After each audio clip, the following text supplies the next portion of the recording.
Hello students, कैसे हो आप। आज हम आपके स्टैंडर्ड 9th मैथ्स 1 का प्रैक्टिस सेट 5.2 स्टार्ट करने वाले हैं। ठीक है, तो ये 5.2 का लेक्चर नंबर 2 होने वाला है। ओके, तो ये वीडियो स्टार्ट करने से पहले अगर आपने 5.2 का लेक्चर नंबर 1 नहीं देखा है तो आप पहले जाकर वो देख लो। तो उस लेक्चर में यानी कि 5.2 के लेक्चर नंबर 1 में हमने क्वेश्चन नंबर 1, 2, 3 और 4 कंप्लीट कर दिया था। और मैंने आपको बोला था बचे हुए 6 क्वेश्चन यानी कि 5 से लेकर 10 तक जो भी क्वेश्चन है वो हम लेक्चर नंबर 2 में कवर करेंगे। ठीक है, तो चलिए आपके इस लेक्चर को हम स्टार्ट करते हैं। तो देखिए, इसमें सबसे पहले आपको क्या बोला गया है, इस एक संजय नाम का एक आदमी है, उसको एक फिक्स्ड मंथली इनकम मिलती है, यानी कि उसकी एक फिक्स्ड सैलरी है। ठीक है, अब आप तो जानती होगी, अगर आप के पापा कोई कंपनी में काम करते हैं तो हर साल उनको अपनी सैलरी में कुछ इंक्रीमेंट देखने को मिलता है ना। सैलरी में जो बढ़ावा होता है हर साल, है ना। तो अभी उसी के बारे में यहाँ पे बात किया गया है कि जो संजय है उसकी सैलरी में हमेशा हर साल एक फिक्स्ड इंक्रीमेंट होता है। ठीक है, यानी कि हर साल उसकी सैलरी बढ़ती है। अब 4 साल बाद उसकी सैलरी होगी 4,500 रुपये।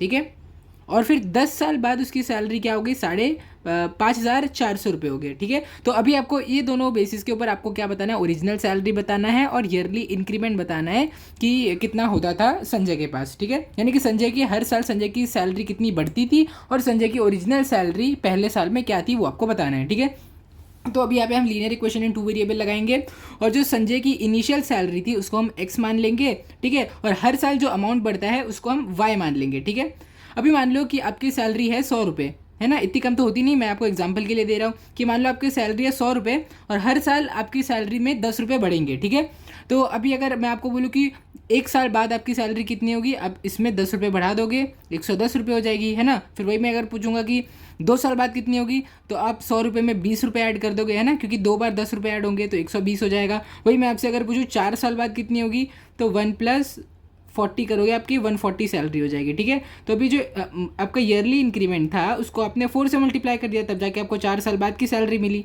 है ना। तो वही केस में हम संजय के यहाँ पे देखें तो संजय की इनिशियल सैलरी पहले से थी x रुपीज़, है ना, और 4 साल बाद हमने यहाँ ईयरली इंक्रीमेंट y माना है ना। तो 4 साल बाद जो इंक्रीमेंट होगा वो 4y होगा, है ना, 4 बार इंक्रीमेंट होगा, तो इसीलिए हम 4 से मल्टीप्लाई कर देंगे। और ये इसकी वैल्यू में क्वेश्चन ने पहले से दे के रखी है 4,500 रुपये। ठीक है, और फिर सेकंड कंडीशन में आपको क्या बोला है, 10 साल बाद इसकी सैलरी क्या होगी। ठीक है, 10 साल बाद देखो x तो इनिशियल अमाउंट तो वही रहेगा, इनिशियल सैलरी जो संजय की थी वो तो x रुपीज़ थी। अब 10 साल बाद 10 गुना इंक्रीमेंट हो जाएगा, है ना, तो 10 × y हो जाएगा, है ना। ठीक है, x + 10y, इसकी वैल्यू आपको दे के रखी है 5,400 रुपीज़। ठीक है, आपको आपने इसको इक्वेशन 1 नाम दे दिया, इसको इक्वेशन 2 नाम दे दिया। ठीक है, अब देखो, अब इसमें आपको देखना है कि क्या कोई भी वेरिएबल x और y एलिमिनेट हो रहा है। हाँ, बिल्कुल हो रहा है ना। अगर आप इक्वेशन 2 में से इक्वेशन 1 को माइनस करोगे तो यहाँ पे आपके x और x कैंसिल हो जाएंगे। ठीक है, तो इसीलिए हम उसके बाद लिखेंगे सब्ट्रैक्टिंग इक्वेशन 1 फ्रॉम इक्वेशन 2, यानी इक्वेशन 2 से इक्वेशन 1 को हम सब्ट्रैक्ट कर रहे हैं।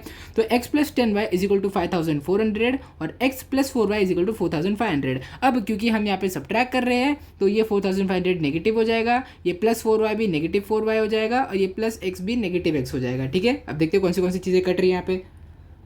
देखो, ये +x है, ये -x है, तो ये दोनों कैंसिल हो जाएंगे, है ना। अब देखो 10 है, 10y है और 10 में से 4y माइनस कर रहे हो। ठीक है, अब माइनस, यहाँ पे माइनस साइन है, तो 10 - 4 क्या होता है, 6, है ना, तो यहाँ पे आ जाएगा 6y। अब 5,400 - 4,500, जब आप इसकी कैलकुलेशन करोगे आपको क्या आंसर मिलेगा, 900। ठीक है, ये काफ़ी आसान कैलकुलेशन है, इसीलिए मैं आपको करके नहीं दिखा रहा हूँ। मुझे उम्मीद है कि 9th स्टैंडर्ड में आप पहुँच गए, ये आप खुद से कर लोगे। ठीक है, अब फिर y की वैल्यू क्या हो जाएगी, देखो 6y जब 900 के इक्वल आ गया तो y की वैल्यू अगर आपको ढूंढनी है तो आपको 6 को यहाँ पे इसकी जगह नीचे भेजना पड़ेगा, है ना। 6 को नीचे भेज दिए तो क्या आ जाएगा, 900/6। अब जब आप इन दोनों को डिवाइड करोगे तो आपको क्या मिलेगा, 3 × 2 = 6 और 3 × 3 = 9, 0 0। अब 300/200 की वैल्यू क्या हो जाती है, 150। तो आपका आंसर यहाँ पे आ गया 150, यानी कि ये 150 क्या है, y देखो, पहले आप चल के क्वेश्चन में देखो y क्या है, y है ईयरली इंक्रीमेंट, यानी कि हर साल संजय की सैलरी में जो बढ़ावा होता था संजय की सैलरी का वो है आपको 150 रुपीज़ मिल गया। अब ये 150 की वैल्यू आप इक्वेशन नंबर 1 में पुट कर दो। इक्वेशन 1 क्या थी हमारी, x + 4y = 4,500। ठीक है, x की वैल्यू हमें नहीं पता, y की वैल्यू पता है, तो हम 4y की जगह क्या लिखेंगे, 4 × 150 लिखेंगे। ठीक है, 4 × 150 क्या हो जाएगा, अब आपका हो जाएगा 600, है ना। अब आपको x की वैल्यू चाहिए तो 600 को ये साइड लेके आ जाओ, तो 4,500 - 600 हो जाएगा। ठीक है, देखो जब आप 4500 में से 600 माइनस करोगे आपको आंसर मिल जाएगा 3900। ठीक है, तो यहाँ पे हमारा फाइनल आंसर आ गया है कि संजय की जो मंथली सैलरी यानी कि जो एक्स रुपीज़ हमने एज्यूम की थी वो है 3900 और उसकी ईयरली इंक्रीमेंट यानी कि हर साल उसकी सैलरी में जो इंक्रीमेंट होता था उसकी वैल्यू है ₹150। ठीक है, तो यहाँ पे हमारा ये क्वेश्चन नंबर 5 पूरी तरीके से कंप्लीट हो गया है। आप इसको अच्छे से नोट कर लीजिए, फिर हम आपका क्वेश्चन नंबर 6 स्टार्ट करते हैं। ये बात भी आप नोट कर लीजिए, फिर हम उसका क्वेश्चन नंबर 6 स्टार्ट करते हैं। तो देखिए अभी आपके क्वेश्चन नंबर 6 में क्या दिया हम देखते हैं। देखो क्वेश्चन नंबर 6 पे आपको प्राइस दिया गया है 3 चेयर्स और 2 टेबल का आपको प्राइस दिया है। इनका दोनों का मिला के जो प्राइस है वो है 4500 रुपये। ठीक है, फिर उसके बाद आपको 5 चेयर और 3 टेबल का प्राइस दिया है और वो कितने हैं 7000 रुपीज़। ठीक है, then find the total price of 2 chairs and 2 tables. तो देखो इस क्वेश्चन में आपको क्या करना है, आपको 3 चेयर 2 टेबल का प्राइस दिया है, फिर 5 चेयर और 3 टेबल का प्राइस दिया है। तो अब ये दोनों की हेल्प से आपको लीनियर इक्वेशन इन 2 वेरिएबल बनाने हैं। फिर आपको 1 टेबल 1 चेयर का प्राइस ढूंढना है, उसके बाद आपको 2 चेयर और 2 टेबल का प्राइस ढूंढना है, दोनों को ऐड कर देना है। ठीक है, देखो बहुत ज़्यादा आसान क्वेश्चन है ये। इसमें सबसे पहले देखो हमें क्या क्या नहीं पता है। हमें चेयर का प्राइस नहीं पता, टेबल का प्राइस नहीं पता, तो आप आंख बंद करके जो चीज़ आपको नहीं पता है उसको एक्स और वाई मान लोगे, है ना। Let the price of 1 chair, एक चेयर का प्राइस आप एक्स रुपीज़ मान लोगे, फिर एक टेबल का प्राइस आप वाई रुपीज़ मान लोगे, क्योंकि हमें यही तो हमें नहीं पता है ना। अब पहली कंडीशन के अकॉर्डिंग 3 चेयर, ठीक है।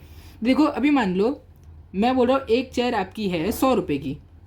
ठीक है, एक चेयर है 100 रुपये की और मैं बोलूँगा जाओ दुकान से 3 चेयर लेकर आओ, तो आप मेरे पास से कितने पैसे लेके जाओगे 100 × 3 लेकर जाओगे, है ना। वो क्या हो गया 300 हो गया।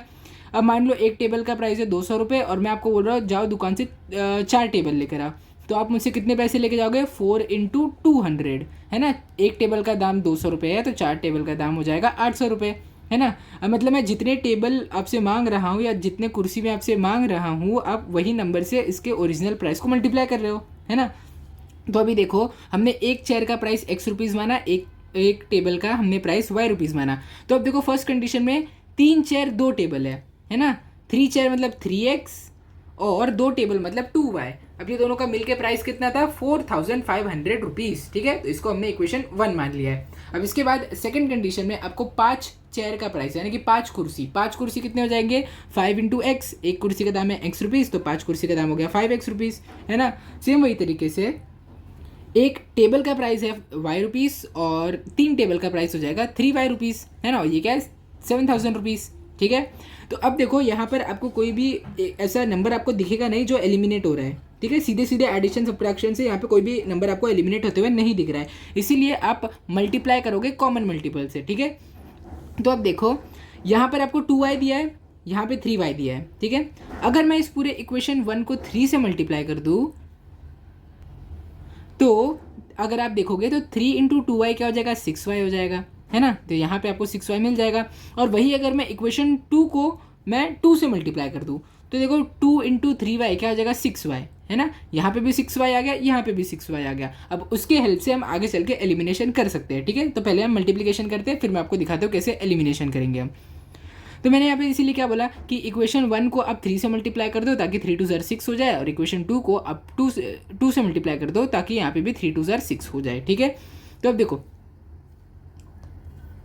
इस पूरे इक्वेशन को हम किससे मल्टीप्लाई करेंगे 3 से। ठीक है, अब 3 × 3x ये हो जाएगा 9x और 3 × 2y क्या हो जाएगा 6y हो जाएगा और 4500 × 3 करोगे तो आपको मिलेगा 13500। ठीक है, ये आंसर हो जाएगा आपका। अब इक्वेशन 2 देखते हैं हम। इक्वेशन 2 को हमने 2 से मल्टीप्लाई करने बोला था तो 2 × 5x 2 × 5 क्या होता है 10 तो ये हो जाएगा 10x। 2 × 3 = 6 तो ये हो जाएगा 6y और 2 × 7 = 14 हो जाता है, तो इसीलिए ये हो जाएगा आपका 14000 रुपीज़। तो देखो अभी हमने यहाँ पे इक्वेशन 3 और इक्वेशन 4 इन दोनों नई इक्वेशंस को नाम दे दिया है। अब हम क्या करेंगे सब्ट्रैक्ट करेंगे इक्वेशन 3 को इक्वेशन नंबर 4 से। ठीक है, तो अब क्या हो जाएगा इक्वेशन 4 में आपको क्या दिया है 10x + 6y = 14000। अब क्योंकि 14000 बड़ी वैल्यू है इसीलिए हम इक्वेशन 4 में से इक्वेशन 3 को माइनस करेंगे। ठीक है, अब फिर आपकी थर्ड इक्वेशन क्या है 9x + 6y = 13500। अब क्योंकि हम सब्ट्रैक्ट कर रहे हैं तो हमें यहाँ से ये साइन यहाँ पे डालनी पड़ेगी सब्ट्रैक्शन की। ठीक है, जो भी पॉजिटिव नंबर यहाँ पे वो सब सब्ट्रैक्शन में चले आएंगे। अब देखो 14000 - 30500 ये वैल्यू तो आपको पता है तो 500 हो जाएगी। अब देखो +6y - 6y यानी कि दोनों कैंसिल हो जाएंगे, ये भी कैंसिल ये भी कैंसिल। अब देखो 10x माइनस 9x, 10 माइनस 9 क्या होता है, 1 होता है ना। तो ये यहाँ पे आ जाएगा 1x, लेकिन 1x की जगह आप सीधे से x भी लिख सकते हो, ठीक है। देखो x की वैल्यू इस हिसाब से हमें क्या मिली, ₹500, यानी कि एक कुर्सी का दाम है आपका ₹500। अब इक्वेशन 1 जो आपको दी गई थी उसमें हम ये x की 500 वाली वैल्यू को पुट कर देते हैं, ठीक है। इक्वेशन 1 क्या थी, 3x + 2y = 4500। तो यहाँ पर भी आपको क्या आ जाएगा, 3x की जगह क्या हो जाएगा, 3 × 500 + 2y = 4500। अब 3 × 5 क्या हो जाएगा, 15 हो जाएगा, तो हो जाएगा 1500 + 2y = 4500। अब 2y की वैल्यू क्या हो जाएगी, 4500 - 1500, ठीक है। अब ये क्या हो जाएगा, 4500 - 1500, जब आप कैलकुलेशन करोगे तो आपका आंसर आ जाएगा 3000, है ना, 3000। अब देखो 2y क्योंकि 3000 के इक्वल आ गया, तो अगर आपको y की वैल्यू ढूंढनी है तो 2 को आपको नीचे लेके जाना पड़ेगा, है ना। तो 2 नीचे चले गया, 2 1 = 2, और 2 को जब आप 1500 से मल्टीप्लाई करोगे तो आपकी वैल्यू आ जाएगी 1500, ठीक है। तो यहाँ पे आपको एक टेबल का भी आपको प्राइस मिल गया, है ना, जो है ₹1500, ठीक है। तो अभी हमें 1 चेयर का और 1 टेबल का प्राइस तो मिल चुका है, लेकिन हमसे 2 चेयर और 2 टेबल का प्राइस पूछा है, ठीक है। तो 2 टेबल का प्राइस क्या हो जाएगा, 2 × y, यानी कि 2 × 1500, ठीक है। 2 टेबल का प्राइस हो जाएगा 2 × 1500, और ये क्या हो जाएगा आपका ₹3000। फिर प्राइस किसका, 2 चेयर का प्राइस क्या हो जाएगा, 2 × x, जो कि इक्वल हो जाएगा 2 × 500 विच इज़ इक्वल टू ₹1000। अब जब 2 चेयर और 2 टेबल का जब आपने प्राइस का पूरा कैलकुलेट करके ऐड किया तो आपको क्या वैल्यू आई, वो वैल्यू आई ₹4000 के इक्वल, ठीक है। तो यहाँ पर हमारा ये क्वेश्चन नंबर 6 भी कंप्लीट हो गया है, ठीक है। अब इसको अच्छे से नोट कर लीजिए, फिर हम आपका क्वेश्चन नंबर 7 स्टार्ट करते हैं। देखो, और ये रहा आपका नेक्स्ट हाफ पार्ट।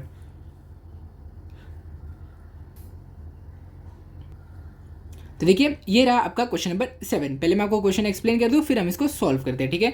तो देखो इसमें क्या बोला गया है कि एक 2 डिजिट नंबर है जिसमें दोनों डिजिट को जब ऐड करोगे तो आपको वैल्यू मिलेगी 9, और जो नंबर ऑब्टेन होता है by interchanging the digits exceeds the original number by 27, ठीक है।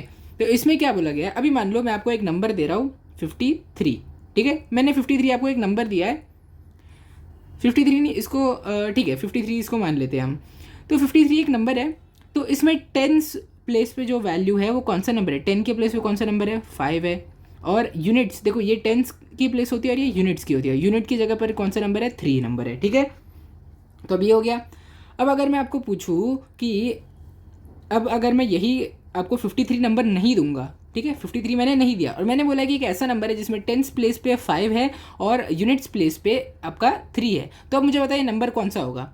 तो आप क्या करोगे, आप टेंस वाले प्लेस पे जो नंबर यानी कि 5 है उसको 10 से मल्टीप्लाई करोगे, फिर आप इसमें ऐड कर दोगे जो यूनिट वाला नंबर है, तो ये वैल्यू टोटल क्या आ जाएगी, ये वैल्यू आ जाएगी आपके 53, ठीक है। 53 ये वैल्यू आ गई आपकी। अब सेम तरीके से अगर मैं आपको बोलूँ कि 10 और यूनिट प्लेस, 10 प्लेस पे आप x मान लो और यूनिट्स प्लेस पे आप y मान लो, ठीक है। तो अब अगर मैंने आपको ये बोला तो नंबर क्या हो जाएगा आपका, आप x को 10 से मल्टीप्लाई करोगे, ठीक वैसे जैसे अपने 5 को किया था 10 से मल्टीप्लाई, प्लस आप सीधे सीधे इसमें y को ऐड कर दोगे, ठीक है। तो ये हो जाएगा हमारा पहला नंबर।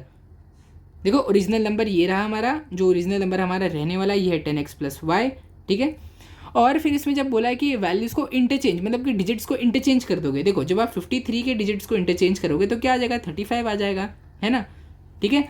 और ये जो 35 जो आपका नंबर है इसको आप कैसे लिखोगे, अगर मैं आपको बोल दूँ कि 10 की प्लेस में 3 है, यूनिट की प्लेस में 5 है, तो आप इसको कैसे लिखोगे, आप लिखोगे 3 × 10 + 5, ठीक है।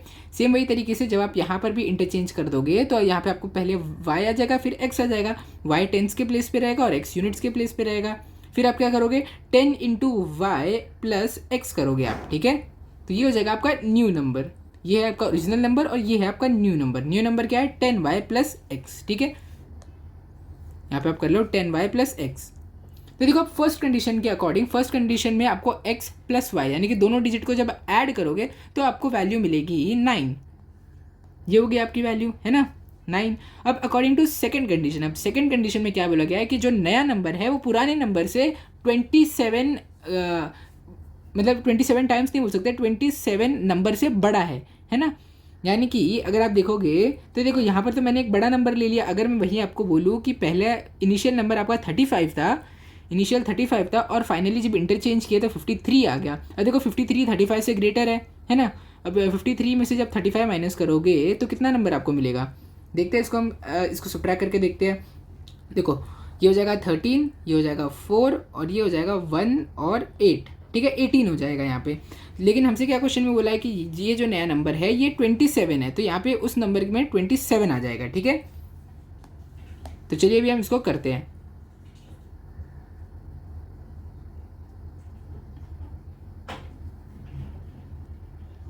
देखो ये तो हमने देख लिया था कि original number 10x plus Y है, न्यू नंबर है 10y प्लस एक्स, और इक्वेशन 1 भी हमें पहले से पता थी।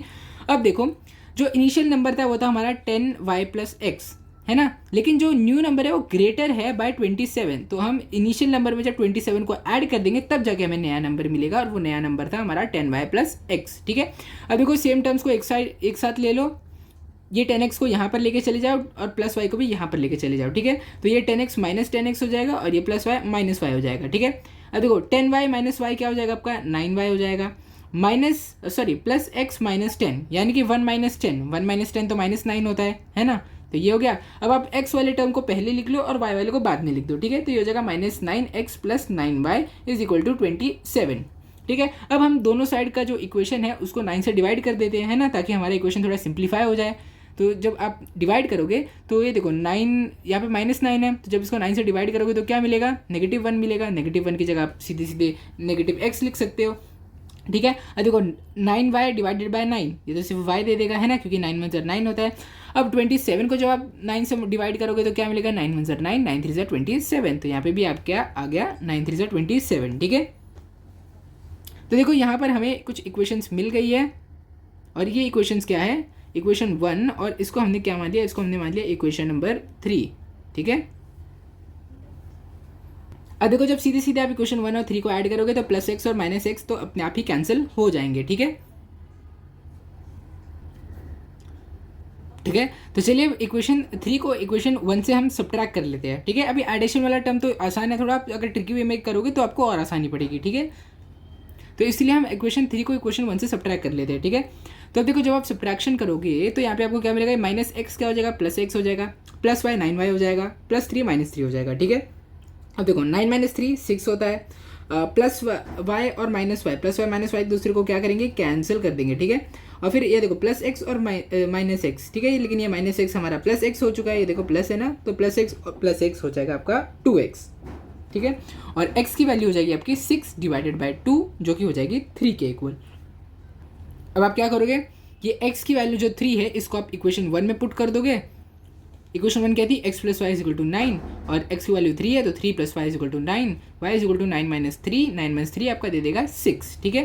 अब देखते हैं ओरिजिनल नंबर हमारा क्या था, 10x प्लस वाई था ना, x की वैल्यू क्या मिली 3 मिली, तो 10 इंटू 3 प्लस y की वैल्यू क्या है आपकी 6, ये क्या दे देगा आपको 36। So therefore the required 2 digit number जो हमें ढूंढने बोला था वो है हमारा 36। अगर आपको ये क्रॉस चेक करना है तो आप कर सकते हो, देखो 36 एक नंबर है ना, तो देखो 36 और इसका उल्टा करोगे तो 63 हो जाएगा। अब 63 माइनस 36 जब आप करोगे तो आपको क्या मिलेगा, आपको मिलेगा 27, है ना। ये आपसे क्वेश्चन में बोला था और यही हमारा आंसर भी आया, यानी कि हमने इसको करेक्ट सॉल्व किया है। आप ये आधा पार्ट नोट कर लीजिए इस क्वेश्चन का, फिर आप कर लीजिए इसका नेक्स्ट हाफ पार्ट नोट, ठीक है। तो चलिए अब आपका क्वेश्चन नंबर 8 स्टार्ट करते हैं। ठीक है, आपका क्वेश्चन नंबर 8 स्टार्ट करते हैं, ठीक है। देखो क्वेश्चन नंबर 8 में आपको क्या बोला गया है कि एक एंगल ए है और वो एंगल ए का जो मेजर है, मतलब वो एंगल ए की जो मेजरमेंट है वो एंगल बी और एंगल सी को जब आप ऐड कर दोगे तो उसके इक्वल हो जाएगा, है ना। यानी कि angle A is equal to angle B plus angle C, ठीक है। तो ये आपको क्वेश्चन में दिया है कि angle A is equal to the sum of measure of angle B and angle C. तो ये आपने क्वेश्चन के बेसिस पे आपने फर्स्ट इक्वेशन आपने पढ़ते ही बना ली, ठीक है। फिर आपको क्या बोला गया है कि एंगल बी और एंगल सी की जो मेजर का रेशियो है वो है 4:5, यानी कि अगर आप एंगल बी और एंगल सी को डिवाइड करोगे तो आपको क्या मिलेगा 4 डिवाइडेड बाई 5, ये आंसर आपको मिलेगा, ठीक है। तो ये इन्फॉर्मेशन आप बाजू में लिख के रख लो क्योंकि ये भी आपको सॉल्व करने में काम आएगी। फिर आपसे क्या पूछा गया है, ये दो इन्फॉर्मेशन देने के बाद आपसे पूछा गया है कि find the measure angle of 3 angles of triangle, यानी कि आपको एंगल ए, एंगल बी और एंगल सी तीनों की वैल्यू आप ढूंढनी है, ठीक है। तो देखो सबसे पहले हमें क्या पता है कि एंगल ए और एंगल बी की जो एंगल बी और एंगल सी का जो एडिशन है वो एंगल ए के इक्वल है, ये हमने इक्वेशन 1 बना ली। और अभी देखो हमें क्या पता है कि एक ट्राइंगल में जब आप तीनों एंगल्स को ऐड कर दोगे तो आपको क्या आंसर मिलेगा 180 डिग्री, है ना। Angle A plus angle B plus angle C, इसकी वैल्यू क्या मिलेगी आपको 180 डिग्री, ठीक है। अब देखो फ्रॉम इक्वेशन 1, अब इक्वेशन 1 में हमें क्या पता था कि जो angle B plus angle C की वैल्यू है वो ए है ना, यानी कि इसकी जगह आप एंगल ए फिर से लिख सकते हो, है ना। देखो एंगल ए फिर से लिख दो तो angle A plus angle A is equal to 180 degree, ठीक है। ये हमें इक्वेशन 1 से पता चला। अब 2 बार एंगल ए है तो आप इसको 2 इंटू एंगल ए लिख दो, ठीक है। 2 into angle A is equal to 180 degree. अब एंगल ए की वैल्यू ढूंढनी है तो 2 को नीचे लेके चले जाओ, 180 डिवाइडेड बाय 2, एंगल ए की वैल्यू फिर आपको क्या मिल गई, वो मिल गई आपको 90 डिग्री के इक्वल, ठीक है। अब देखो इक्वेशन 1 देखोगे तो इक्वेशन 1 में एंगल ए की वैल्यू एंगल बी और एंगल सी के एडिशन के इक्वल है, हमें एंगल ए की वैल्यू क्या मिली 90 डिग्री, ठीक है। तो अब इसके बेसिस पे हम क्या बोल सकते हैं कि एंगल बी और एंगल सी का जो सम है वो 90 डिग्री का इक्वल है। सेकंड कंडीशन में हमें क्या दिया था कि एंगल बी और एंगल सी का जो रेशियो है वो 4/5 के इक्वल है। अब अगर आप एंगल बी की वैल्यू ढूंढोगे तो एंगल सी को आप यहाँ से ऊपर लेके चले जाओ, देखो यहाँ से आप एंगल सी को ऊपर लेके चले जाओ तो ये क्या हो जाएगा 4/5 इंटू एंगल सी। अब ये है एंगल बी की वैल्यू 4/5 इंटू एंगल सी, ठीक है। अब ये जो इक्वेशन 3 है ये एंगल बी की वैल्यू आप पुट कर दो इस इक्वेशन नंबर 2 में, ठीक है। तो देखो अब ये एंगल बी की जगह आप क्या लिखोगे 4/5 times of angle C plus angle C is equal to 90 degree. अब 4/5 प्लस 1 ये वैल्यू तो आपको पता ही होगी, ये क्या हो जाएगी आपकी 4 + 5 divided by 5 which is equal to 9 divided by 5, है ना। तो 4/5 प्लस 1 की क्या हो गया आपका 9/5। तो यहाँ पर आपका क्या आ जाएगा 9/5 times of angle C is equal to 90 degree. अब अगर आपको एंगल सी की वैल्यू चाहिए तो 9 को आपको यहाँ से नीचे लेके जाना पड़ेगा और 5 को यहाँ से ऊपर लेके जाना पड़ेगा, ठीक है। तो जब आप ये कर लोगे तो आपको क्या मिलेगा 90 into 5 divided by 9 is equal to angle 50 degree. अब 9 1 ज़र 9, 9 10 ज़र 90, 5 इंटू 10 वो क्या हो जाएगा आपका 50, ठीक है। एंगल सी की वैल्यू आपको मिल गई। अब आप क्या ढूंढोगे एंगल बी की वैल्यू, तो angle B plus angle C is equal to 90 degree, ये हमें इक्वेशन नंबर 2 से पता चला था। एंगल सी की वैल्यू थी 50 डिग्री, तो अब एंगल बी की वैल्यू चाहिए तो 50 को यहाँ से यहाँ लेके आ जाओ, 90 - 50 which is equal to 40 degree, है ना। तो अब देखो एंगल ए की वैल्यू में पहले ही मिल गई थी, वो थी 90 डिग्री, एंगल बी की वैल्यू हमें मिली 40 डिग्री और एंगल सी की वैल्यू मिली हमें 50 डिग्री। तो यहाँ पे हमारा क्वेश्चन कंप्लीट हो गया। आप इसको अच्छे से नोट कर लीजिए, फिर हम आपका क्वेश्चन नंबर 9 करते हैं, ठीक है। ये रहा आपका फर्स्ट हाफ पार्ट, फिर ये है आपका सेकेंड हाफ पार्ट। आप इसको नोट कर लीजिए, फिर हम आपका क्वेश्चन नंबर 9 स्टार्ट करते हैं।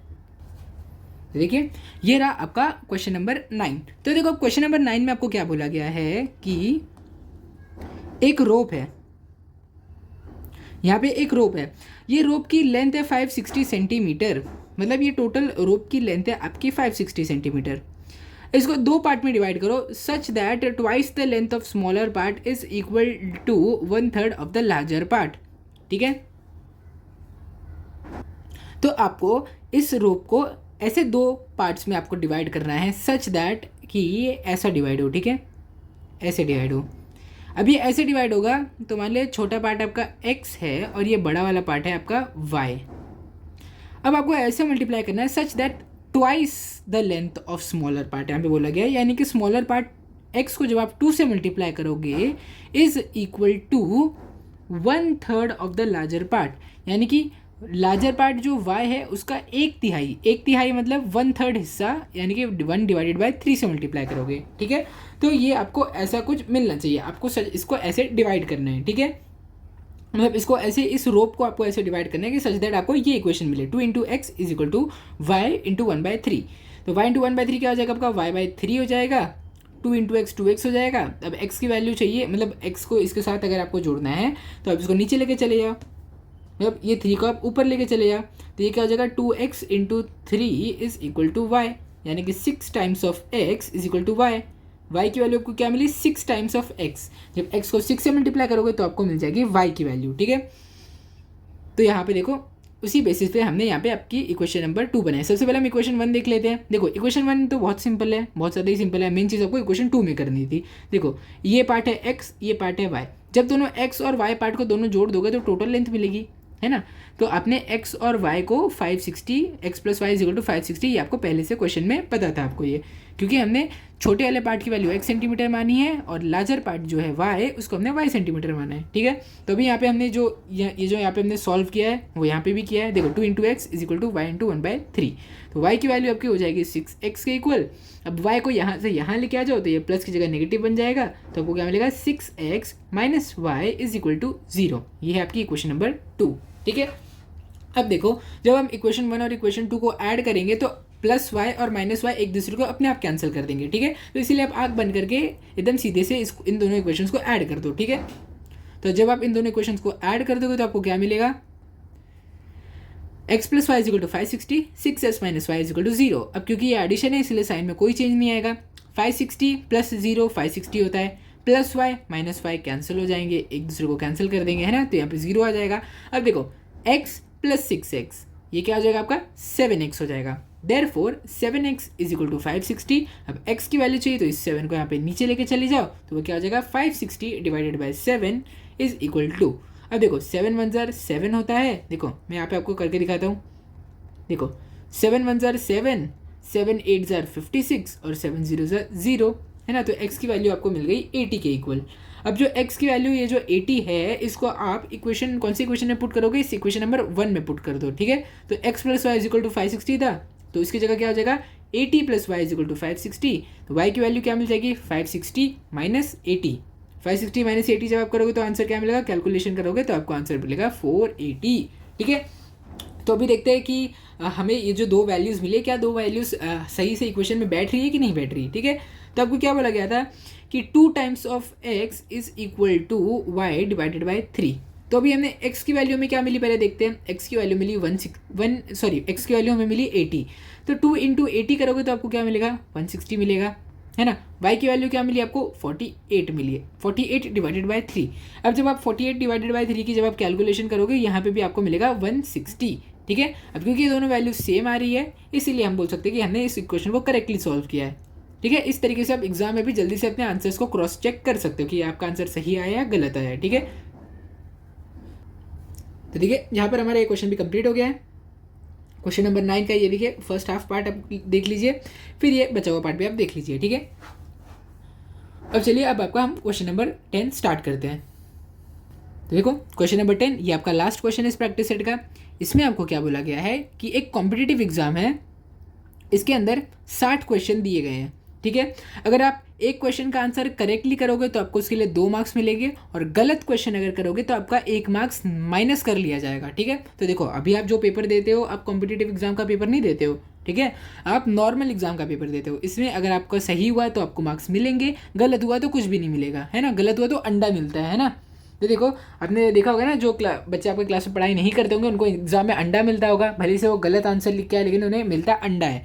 लेकिन अगर कॉम्पिटिटिव एग्जाम में वो गलत करके आए तो उन्हें 0 से भी खराब मार्क्स मिलते हैं। 0 की जगह नेगेटिव मार्किंग हो जाती है उनके, -1 -2 -3। सोचो 0 से भी कम मार्क्स मिल जाते हैं कॉम्पिटिटिव एग्जाम में कभी कभी लोगों को। इसलिए कॉम्पिटिटिव एग्जाम को कॉम्पिटिटिव बोला जाता है ना, बहुत हार्ड होता है ये, है ना। तो अभी आपको यही ध्यान में रखना है कि जब एक ये जो हमारे है यशवंत, जब ये एक क्वेश्चन को सही करेगा तो उसे 2 मार्क्स मिलेंगे और जब वो इस एक क्वेश्चन को गलत करेगा तो उसके -1 मार्क्स होंगे, ठीक है। तो अब हमें क्या बोला गया कि टोटल 60 क्वेश्चन है और यशवंत के पास जो टोटल मार्क्स जो उसको मिले इस टेस्ट में वो है 90 मार्क्स, ठीक है। तो चलिए इसको सॉल्व करते हैं। Let the number of correct answers be x। तो अब यशवंत ने कुछ सही आंसर अटेम्प्ट किए होंगे, कुछ गलत आंसर अटेम्प्ट किए होंगे, है ना। तो अब मान लो उसने x आंसर सही अटेम्प्ट किए हैं और y आंसर उसने गलत अटेम्प्ट किए हैं। और यहाँ पे क्या बोला गया कि यशवंत ने सारे के सारे क्वेश्चन अटेम्प्ट किए हैं, यानी कि x और y जब सही और गलत क्वेश्चंस को दोनों को ऐड करोगे तो आपको मिलेगा आंसर 60, क्योंकि इस एग्जाम में 60 क्वेश्चंस थे। x थे सही क्वेश्चन, y थे गलत क्वेश्चन और दोनों को मिला के 60 क्वेश्चन है टोटल एग्जाम में, ठीक है। अब देखो सेकंड इक्वेशन मेन ट्रिकी है यहाँ पे। सेकंड इक्वेशन में आपको क्या सोचना है। अभी मान लो यशवंत है और उसने 10 क्वेश्चन सही अटेम्प्ट किए हैं, तो उसके लिए मैं उसको दूंगा 10 × 2, है ना। एक क्वेश्चन के 20 मार्क्स मिलते हैं, एक क्वेश्चन के 2 मार्क्स मिलते हैं, तो 10 क्वेश्चन के आपको मिलेगा 20 मार्क्स, ठीक है। और इसी के साथ साथ उसने 5 गलत क्वेश्चन अटेम्प्ट किए। अब 5 गलत क्वेश्चन अटेम्प्ट किए तो मैं उसके 5 बार -1 करूँगा, है ना। 5 इंटू -1 क्या हो जाएगा, -5 हो जाएगा, -5 मार्क्स। तो अब इसको जो 20 मार्क्स मिले थे उसमें से 5 मैं माइनस कर दूंगा, ठीक है। 20 - 5, ठीक है, ये क्या हो जाएगा आपका 15 मार्क्स हो जाएगा, ठीक है। अब क्योंकि हमने अज्यूम किया था कि यश ने x क्वेश्चंस को सही अटेम्प्ट किया है, यानी कि x इंटू 2, तो 2x हो जाएंगे उसके सही आंसर के मार्क्स, और जो नेगेटिव है वो हो जाएगा 5 into -1 which is equal to -5। और हमने क्या बोला था कि यश ने y क्वेश्चंस को गलत अटेम्प्ट किया है, तो y इंटू -1 हो जाएगा, है ना। तो ये क्या हो जाएगा आपका 2x - y is equal to 90, ठीक है। तो ये दोनों हो गया आपका इक्वेशन 1 इक्वेशन 2। अब इन दोनों इक्वेशन को ऐड कर दो, x + y = 60, 2x - y = 90। और जब इन दोनों इक्वेशन को सिंपली आप ऐड कर दोगे तो आपको क्या मिलेगा, देखो +y - y कैंसिल हो जाएंगे, 60 + 90 150 हो जाएगा, x + 2x आपका हो जाएगा 3x। अब 3x की वैल्यू क्या हो जाएगी आपकी 150 के equal, therefore x is equal to 150 divided by 3, है ना। 3 को आप नीचे लेके आ जाओगे, तो अब देखो 3 1 ज़ार 3, 3 5 ज़ार 15, 3 0 ज़ार 0, तो ये आपको मिल गई 50, है ना। x की वैल्यू आपको मिल गई 50 के इक्वल।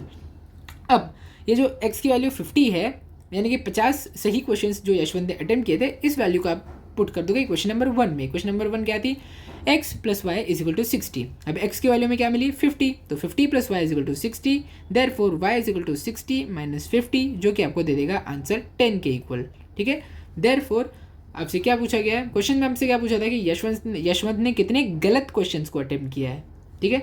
तो अब देखते हैं हम गलत क्वेश्चन का आंसर क्या है, y = 10, therefore Yashwant got 10 incorrect questions. तो यहाँ पे आपका ये क्वेश्चन नंबर 10 भी कंप्लीट हो गया है। यशवंत को 10 क्वेश्चन इनकरेक्ट मिले थे।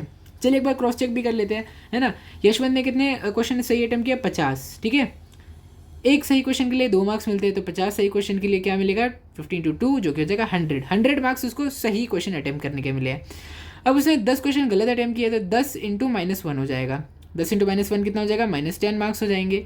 अब देखो 100 - 10 जब आप करोगे तो आपको मिलेगा टोटल 90 मार्क्स, है ना। यशवंत को यानी कि टोटल 90 मार्क्स मिले हैं, और यहाँ पे क्वेश्चन में क्या बोला गया कि यशवंत को कितने मार्क्स मिले 90, ठीक है। दोनों वैल्यू सेम आ रही है, यानी हमने इसको सही तरीके से सॉल्व किया है। अगर ये वैल्यू सेम नहीं आती मतलब हमने कोई ना कोई गड़बड़ी की है कैलकुलेशन में, ठीक है। तो देखिए यहाँ पर आपका ये क्वेश्चन नंबर 10 भी पूरे तरीके से कंप्लीट हो चुका है, आप इसको अच्छे से नोट कर लीजिए। ये रहा आपका फर्स्ट हाफ पार्ट और ये रहा आपका सेकेंड हाफ पार्ट, ठीक है।